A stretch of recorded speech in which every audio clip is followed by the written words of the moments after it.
Hey everybody, welcome to this special Christmas edition of Wonder Woman Says. Featuring Christmas popcorn. Yeah, I know we've been away the last few weeks. We've been kind of busy. A lot of things been going on. Yep, we put a flag in the underwear. Yeah. You might notice I got a new costume on me. Very nice. Yeah. It's still breaking in, so it's kind of tight on me. Okay, so we're doing all old comics tonight. Yeah, it's like a bunch of Christmas stuff. Yeah. So this is going to be one where she's just like talk. Yeah, ain't nothing new tonight. Nothing new. They ain't saying nothing new. But yeah, we're gonna start things off with this Christmas issue with Superman from 1992. It's Superman number 64. I will say before we even get into it, it's a pretty sentimental tale. You ain't gonna really see like no action or nothing like that in this one. We see Superman flying around on Christmas Eve, flying around Metropolis.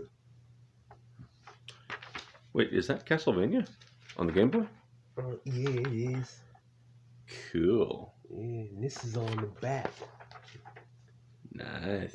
Yeah. Smash TV was the tits. Yeah, there's some more classic advertisements throughout it.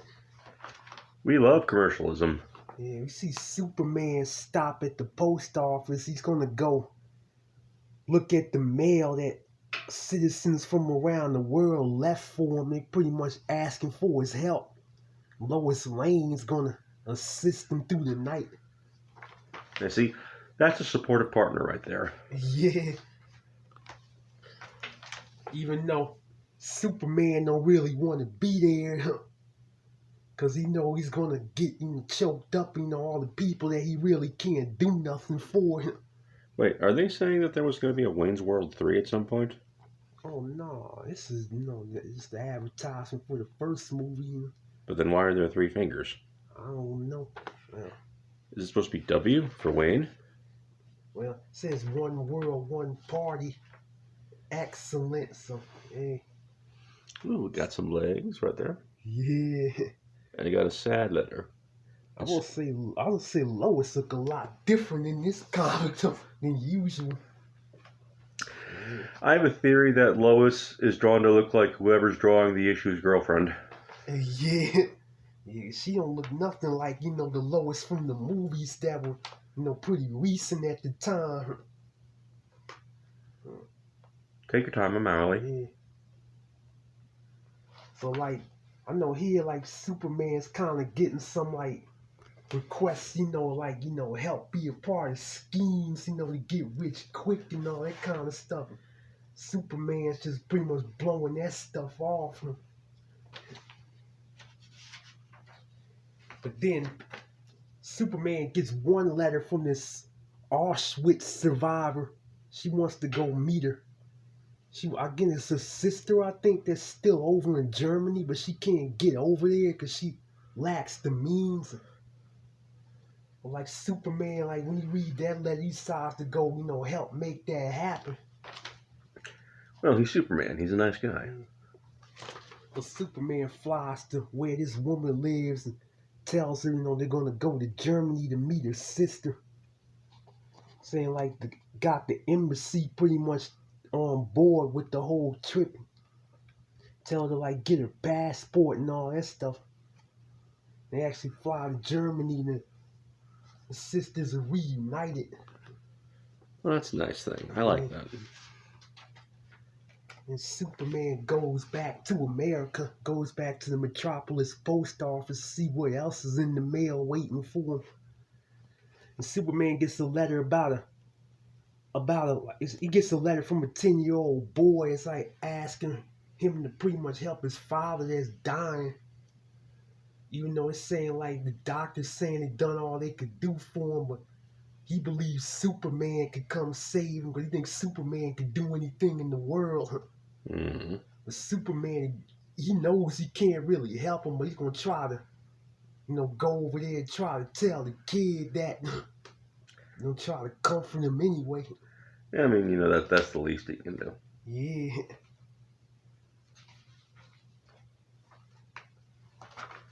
And actually, the kid even included a drawing of him with the letter to her.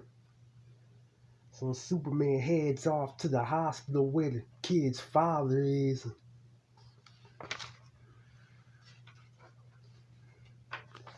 Superman gets there only to find out that the guy already passed away 10 minutes before he arrived. And of course, the kid is real angry too because he thinks Superman failed him. So he tries to pretty much tell Superman to beat it. That is a weird looking kid. Now that I think about it. Yeah, well, this is early 90s comic book art. He looks kind of like Ted Kaczynski. Yeah, that is a pretty chilling reference. Yep, I mean, but it would have been a coincidence because he hadn't been caught at the time. Yeah, I can see it now that you say it. Young Ted Kaczynski. Maybe this would set him off.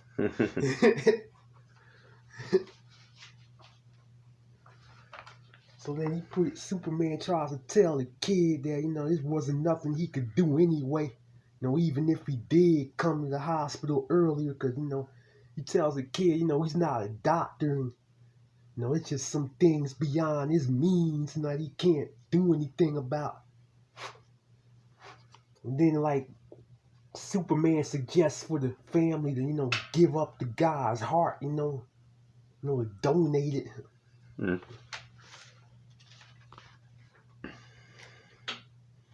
Which leads to Superman going to another hospital. Because there's a woman pretty much getting ready to die. I think she got some type of heart condition, but Superman actually turns up with the heart from the guy that died.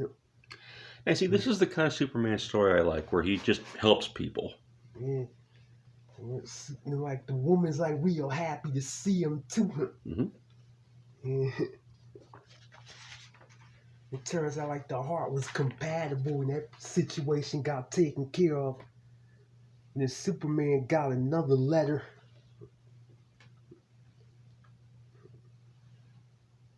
Well, actually, Superman and Lois is kind of camping out the post office, kind of, having a late dinner. Although it's about to be I guess you say a Santa Claus type of event for the kids on the rooftop of the Daily Planet.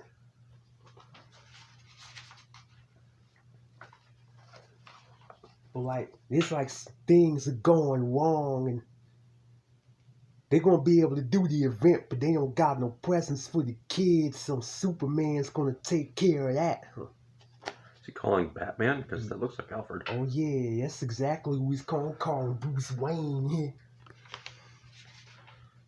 Yeah, he pretty much asking Bruce Wayne for help to get some presents for the kids, and when Bruce Wayne agrees to do it, he's just saying he's gonna make a deal with a department store in Metropolis, and they pretty much send him the bill. Wait, is that Funky Flashman? Or this guy? Yeah, the guy with the beard. The guy's supposed to be a knockoff of Stan Lee. I don't know. You probably would know that one better than me. Well, I'm confused because they're not portraying him as an asshole, from what I can see. Yeah. I mean, this is a Christmas issue. I would hope they're not this deep into the story anyway. Mm-hmm. So then Lois Lane comes out to guide the kids up to the rooftop for the event. But Santa Claus and his reindeers are being rolled to the roof, but Superman's disguised in black. He's flying the reindeers for him. Mm-hmm. As we all know, this time of night, Santa Claus is getting past Darkseid security. Yeah. And then the kids are happy. They pretty much having a ball with Santa Claus. Superman goes to sneak off. He's feeling real happy about himself. And he returns back to being Clark Kent. But he finds a surprise of his own waiting for him. turns out he's invited to Lana Lang's wedding. And to Pete Ross, if memory serves. Actually, yeah, I think. Yeah, it's the Pete Ross. Yeah. This is before Pete Ross was vice president, you understand? Yeah. Like, Clark don't really know how to react to that, and he'll end the story like that. Yeah. We all know Superman loves the LLs, Lois Lane, Lana Lang, Lori Lamaris. Yeah. Matter of fact, I think there were actually a couple covers back in the day that pointed out that all his girlfriends had the initials LL. Yeah, it's pretty coincidental. Yeah, this is a really good issue. Mm-hmm. You know, when you get down to it, you know, ain't no fights or nothing in it. You know, ain't no Lex Luthor, ain't no Dark Side, no Toy Man, and none of that stuff. It's just kind of Superman trying to, I guess you say, cheer people up on Christmas. Mm-hmm. Yeah, I know you don't really see this kind of story in comic books no more. Yeah, this is kind of like what Superman the Walk tried to be, but failed miserably. Yeah, like now this is like kind of considered like a vintage comic book type of story right here. But yeah, definitely have to give this one like an easy 5. This is like, you know, quite a heartfelt read right here. And that's out of 5, because these are all blasts from the past. Yeah, easy 5 right here. Probably one of the best Superman comics from the 90s. Like easily too. Alrighty, so what do we got next? Well, it's the first time I ever had to do this, because this is actually a reprint of something. This is X-Men Classic number 47. This is like, it was released in 1990, but it really comes from, I'm guessing, 81, I think. And it's about my favorite X-Man, Kitty Pryde. Yeah. Shadowcat. I think they're like, it's Uncanny X-Men. I want to say 176 maybe. It probably says so on the inside cover. Actually, it don't. Some of these issues, for some reason, they won't say the original issue number. But we get started. We see Storm right here. This is a nice little kickoff page right here. Yeah, I wish when I miss when she had that costume. Yeah. Yeah, I don't like the stuff she wore later too much. I mean, you know, the white costume with the 2 X's is iconic and all, but you see Storm battling this group of monsters called the Ingarai. I don't know. Yeah. I don't read comics. Yeah. She pretty much like putting up a bitter fight with them. They eventually defeat them, but of course the Dark Bubble's saying that they're gonna resurface sometime later. Typical. Yeah. This when we start to get into the main story. This couple is venturing out somewhere for Christmas Eve, but little do they know, a creature appears and devours them both. Is the creature your fingers? Okay, there it is. I will say, kind of look like the alien from Aliens. A little bit. A little bit, yeah. Just a little bit. So then we go to the X mansion of Xavier and his angel. I like that that title at the top. Demon. Demon. Yeah. So like Professor X is just showing Kitty around. Like this is still like real early in her X-Men days. Cause she like pretty much having to learn everything. She's not yet experienced. But they like showing her the control towers pretty much.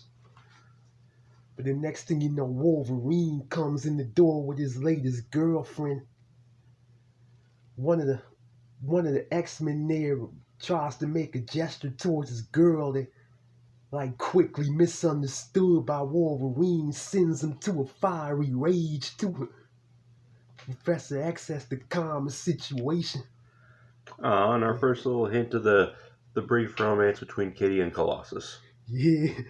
But like Wolverine like tried to start saying like he thought he had changed his ways when he guessed he didn't. And it looks like he's dating an older woman too. You know, say her age specifically. Seems like Wolverine got a thing for like Asian women. Well, he did spend a long time in Japan. Oh yeah. Like he pretty much quickly exits the door, like never to be seen again in this comic. Hmm. I wonder if at this point Kitty was also in love with him. Well, I don't know if they ever did like get involved romantically. It did at that miniseries like a few years after this. I know that these days, kind of the status quo is they're not involved, and Kitty goes after other guys, but she says that he's the only man she'll ever love. Yeah, I never read that deep into their relationship. Yeah, I think he always felt that he was too old for her. Yeah, I would like to think so. As young as she was at the time. Well, I mean, he's too old for Jean too, by that logic. Yeah. But now he, she, and Scott are a throuple. Yeah.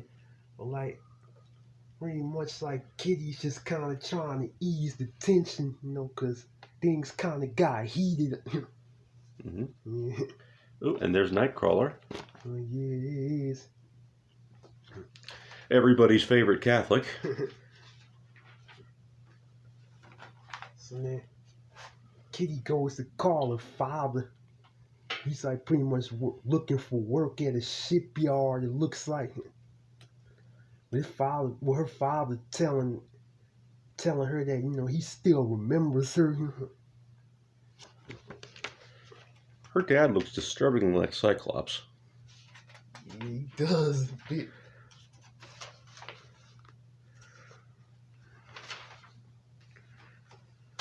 So then now Kitty's pretty much left in the mansion all alone. She's like trying to let off some steam. She's kind of like doing a bunch of like workouts, and I guess you say like some gymnastic type of things. It looks like she forgot to stretch.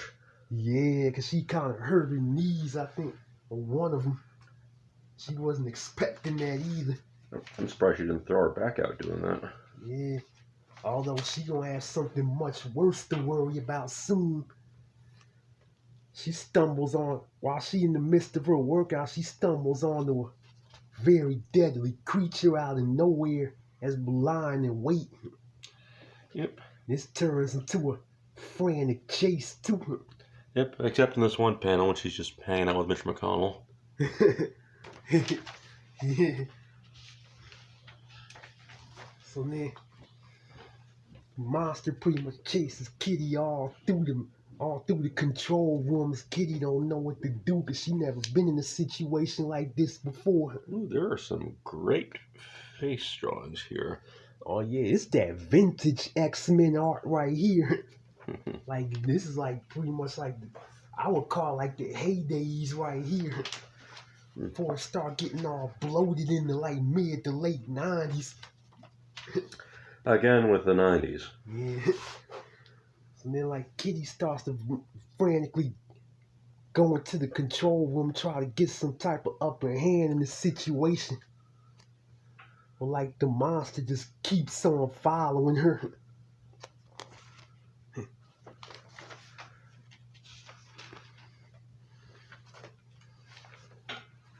Because as the chase continues on, Kitty starts wondering how she gonna survive this. Because she pretty much like starting to get tired and all that stuff.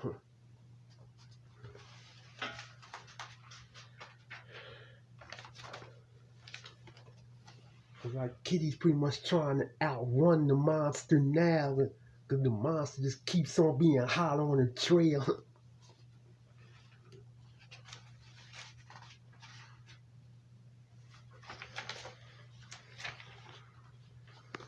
Kitty eventually gets to like the X-Men's aircraft, and the monster follows. When she powers it up, like the flames that come from it burns the monster. That gave it the Indiana Jones treatment. Yeah.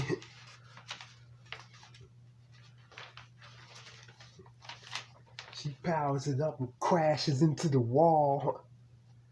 That pretty much starts some fires. Well, you can't start a fire. Can't start a fire without a spark. Yeah. Yeah. The rest of the X-Men arrive back home. They see Kitty sitting in the living room, initially unaware of what took place while they were gone. Mm-hmm.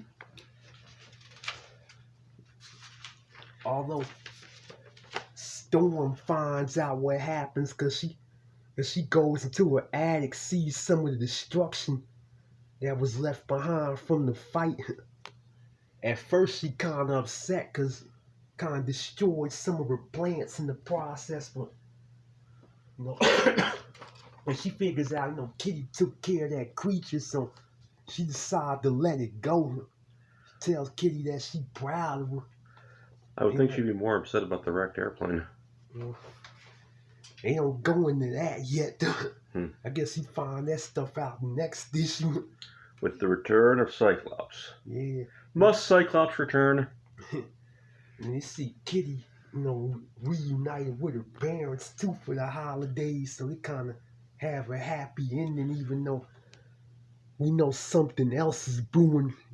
Wait, that's not the guy from earlier. Wait, was that guy who looked like Cyclops actually Cyclops? I just know. They said this is her parents, they like the Xavier brought them, for the holidays, to come visit her. But like earlier when we were talking about his dad meeting some chick, and I said he looked like Cyclops. Was that just actually Cyclops? I don't think it was. Well, actually, Yeah, turn a couple pages back. Actually, you know what? Because I know there's so many damn characters in the X-Men. Well, there's only one that wears sunglasses. Actually, yeah, it is actually. Okay, so that makes a lot more sense. Yeah, it is actually.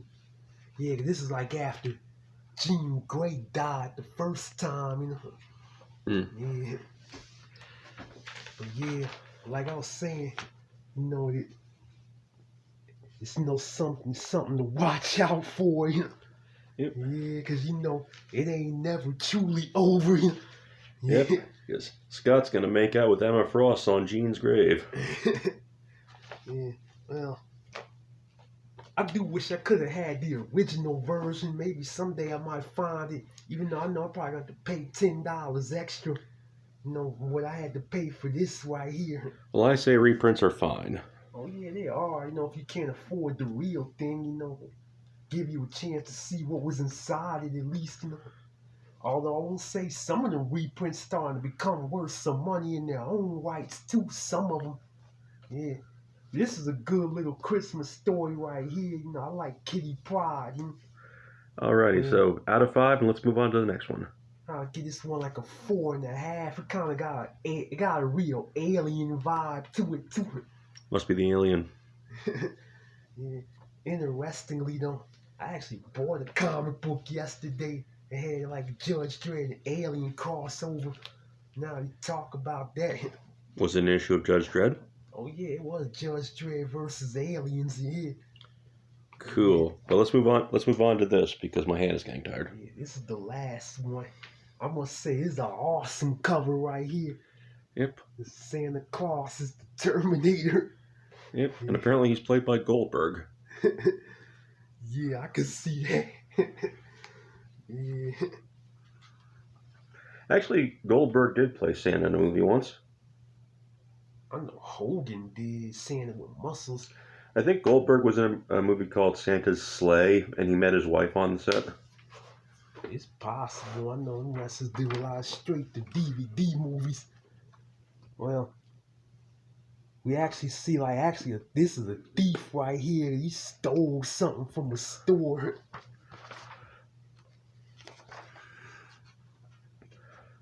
Because he's rushing, trying to get away. That is till Spider-Man corners him. He pretty much gives Spider-Man a sob story about how his mother's going to die soon. He wanted to get her something for Christmas. Spider-Man starts, contemplating letting them go, giving them a break. I'm wearing Black Suit era. Yeah. And then the police come with the girl that I guess runs the store. She hears the story. She decides to let it go, but then, unfortunately for her, he ends up stealing her watch. So it turns out, he didn't really have pure intentions after all.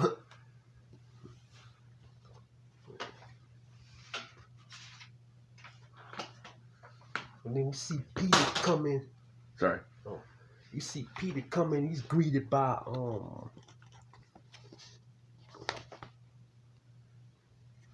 this woman named Joy. This is like a mid-80s Spider-Man right here. She's like pretty much thanking him in a quite the way for letting her use his camera. And what's this about Captain America on Broadway? Oh, they was trying to cast for it. It was like looking for kids to be a part of it. Did it ever make it to stage? Well, I don't know if it did. It says like it was supposed to happen like next spring, as like the printing of this comic book. I mean, it's worth looking up on the internet, that's for sure. That would have been interesting to see how they pulled something like that off. Well, he is the Star-Spangled Man with a plan. Yeah. So then Peter starts trying to call around, trying to make some plans for Christmas with somebody. First he calls Aunt May. Aunt May busy cooking some food. Is she working at the homeless shelter yet? I don't think so. But yeah, she's like, look like she having some trouble too though, because she kind of something boiling over here. She's kind of busy, can't really talk to Peter that much, so Peter decides to give up on that. But then Peter talks to Robbie. Robbie talking about how his son's coming for the holidays from college to come visit him. All the way from college? College is really far away. He tries to invite Peter, but Peter's already off on like another Spider-Man crusade before he can answer.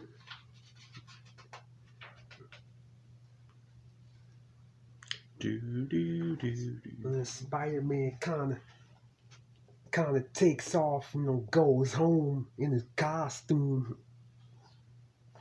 Yeah. I feel like there's something missing in between there. Like he goes off and now he's coming back from where he went off to. Yeah. Spider-Man's kind of like talking about how he wish he could be in school again, thinking about like the kids ain't going through nothing, like they have it easy in life. But then we see this kid looking like he's being abused by his father. His teacher trying to do something about it. But then the father pretty much telling him to back off, or he's going to try to make the teacher out to look like he's some kind of molester or something like that. Heavy. Yeah. Is surprised they implied something like this in the damn comic from '85 though. Yeah. Well, I mean, that was right during the height of the whole, gay teacher panic. Yeah.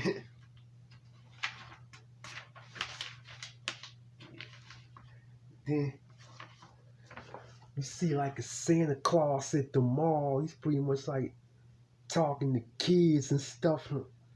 Although Santa Claus gonna do something pretty interesting later on.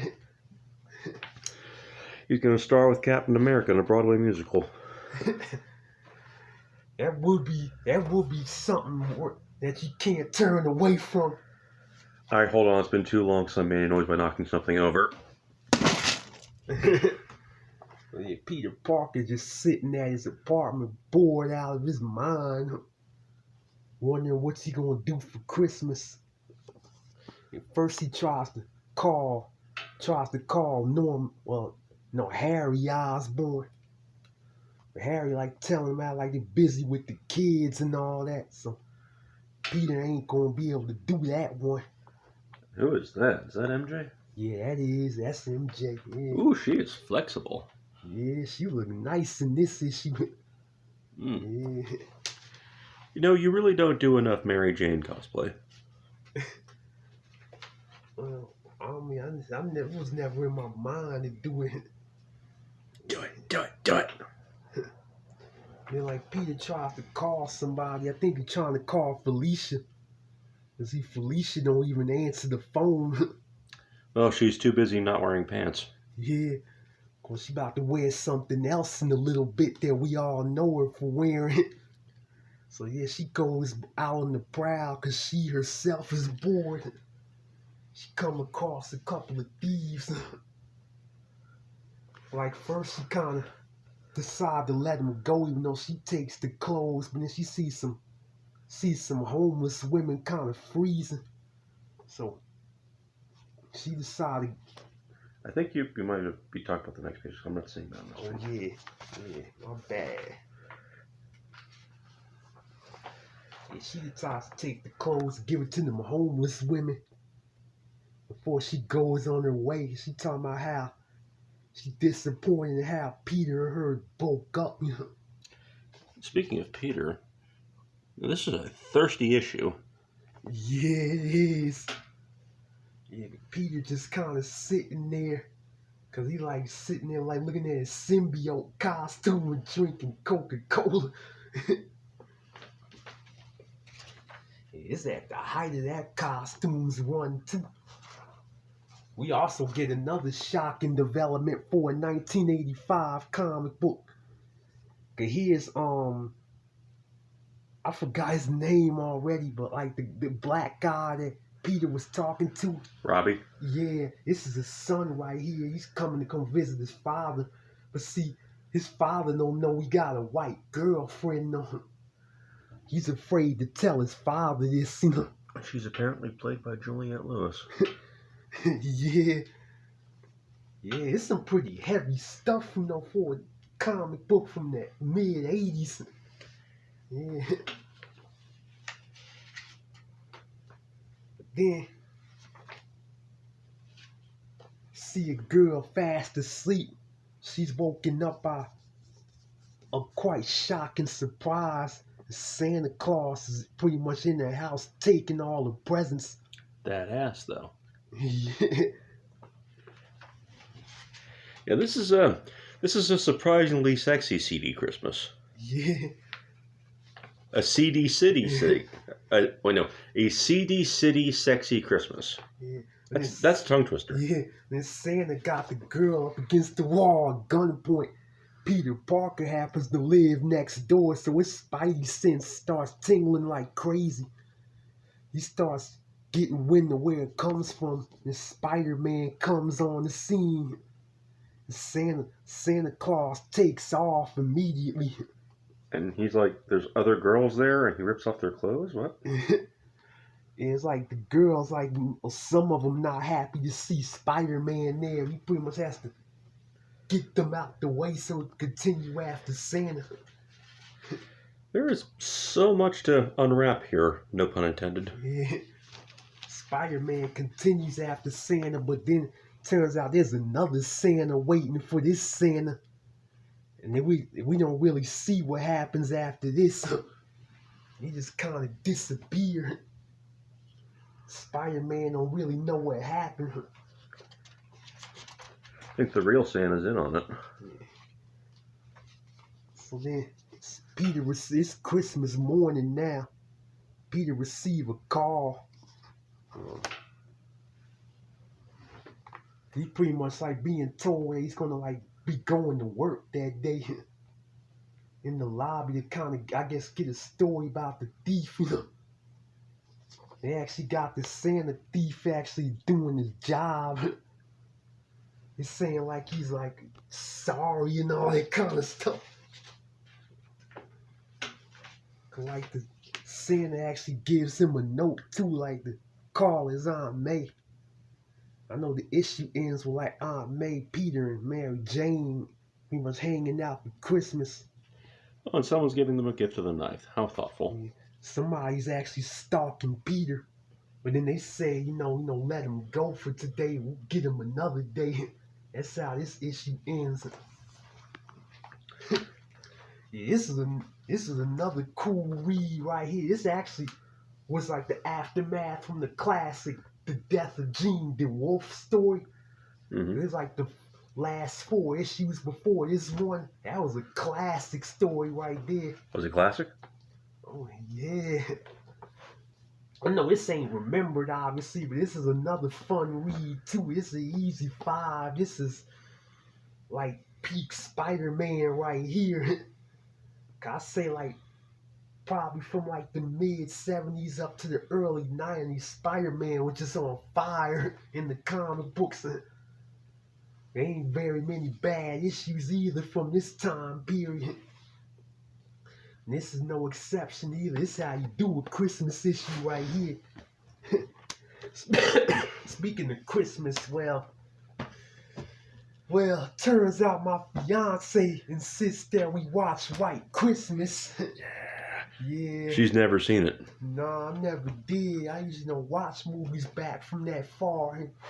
Yep. Yeah, unless the film serials, you know. Cereal. Yeah. But yeah, we're gonna watch that, enjoy what's left of Christmas. And yeah, we'll be back next week with the last episode of the year. But thank you for being patient with us. We're gonna be back this time, I promise. All right. Love, peace, chicken grease. Yeah, Merry Christmas. Like and subscribe, y'all. Yeah.